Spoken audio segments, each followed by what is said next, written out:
Saya Indra Fitri, award di BSI Sekolah CPIN Pontianak. Kali ini kita akan membahas tentang kepemimpinan. Siapa nih di antara teman-teman yang ternyata adalah ketua organisasi atau pernah menjadi pemimpin dalam sebuah proyek? Nah, kali ini kita akan membahas tentang kepemimpinan. Apa sih sebenarnya kepemimpinan ini? Rasulullah SAW pernah bersabda bahwa setiap dari kalian adalah pemimpin dan setiap pemimpin akan dimintai pertanggungjawaban. Nah, teman-teman, ketika kita berbicara ya tentang kepemimpinan, maka kita juga akan ya, kata Rasulullah akan apa? Akan juga berbicara tentang pertanggungjawaban. Berarti kepemimpinan dan tanggung jawab itu adalah dua hal yang sangat-sangat urgent, teman-teman. Nah, teman-teman di sini ya, karena tadi ya, kalau Rasulullah udah mention bahwa setiap diri kita adalah pemimpin, baik itu nanti ya, seorang wanita akan menjadi pemimpin di rumahnya, atau seorang laki-laki akan menjadi kepala keluarga, atau bahkan menjadi kepala negara ya, presiden ya, teman-teman. Nah, bagaimana sih sebenarnya peran dari seorang pemimpin itu? Nah, baik, kita akan bahas, teman-teman. Kita kembali lagi tentang sejarahnya penaklukan Konstantinopel. Maka teman-teman tidak akan asing lagi dengan yang namanya Muhammad Al-Fatih. Teman-teman pasti udah tahu ya kan? Dan mungkin teman-teman pas waktu kecil sering diceritakan sama orang tuanya atau sering dengar-dengar ya dari media sosial mengenai Muhammad Al-Fatih ini. Beliau adalah sebaik-baiknya pemimpin dan sebaik-baiknya pasukan, kata Rasulullah. Dan terbukti ya teman-teman, dia bisa memimpin umat muslim untuk menaklukkan Konstantinopel. Tadi kita sudah melihat ya bagaimana ternyata Islam mampu melahirkan pemimpin. Dan jelas ya teman-teman, kita mempunyai role model yaitu Rasulullah SAW ya, yang telah menjadi pemimpin daulah Islamiyah ya.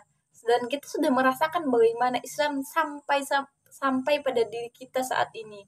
Nah, kalau kita lihat ya, sifat yang harus dimiliki pemimpin sebenarnya ada 4. Dan itu sudah digambarkan oleh Rasulullah.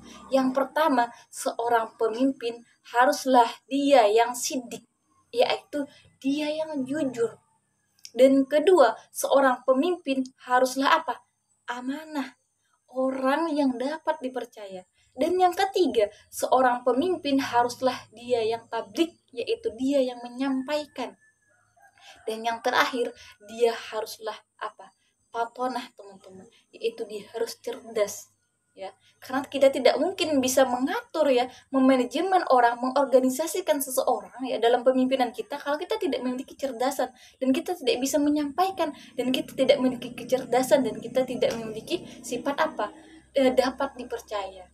Nah, lalu apa sih peran pemimpin ya? Sebagaimana pembahasan kita di awal, kita akan membahas tentang peran pemimpin. Sebenarnya teman-teman, tujuan dari seorang yang akan menjadi pemimpin, dialah yang akan menentukan arah, akan kemana organisasinya dibawa, akan kemana kepemimpinan ini dibawa. Sebagaimana Rasulullah ketika dia memimpin masyarakat, memimpin umat untuk apa? Untuk menegakkan daulah Islamiyah, untuk menegakkan Islam sehingga kita dapat merasakan nikmatnya Islam dan iman. Nah, dan kedua ya, seorang pemimpin memiliki peran yang dimana dia akan menjelaskan tujuannya. Nah, ini yang harus tahu ya teman-teman. Setiap aktivitas kita, setiap perbuatan kita, ataupun setiap kegiatan ya, yang baik di kampus maupun di luar, pasti kita mempunyai tujuan. Peran pemimpin adalah menjelaskan tujuannya. Dan yang terakhir yaitu seorang pemimpin, dia yang akan mendelegasikan tugas-tugasnya. Jadi tugas-tugas dia akan seorang pemimpin yang cerdas, dia akan bisa membaca bagaimana karakteristik orang yang dipimpinnya, akan bisa membaca bagaimana kondisi internalnya sehingga dia mampu membagi tugas-tugas. Mungkin itu ya teman-teman mengenai peran pemimpin yang harus teman-teman ketahui. Ada 3 tadi. Yang pertama itu menentukan arah, kedua menjelaskan tujuan, dan ketiga mendelegasikan tugas. Sekian dari saya. Wassalamualaikum warahmatullahi wabarakatuh.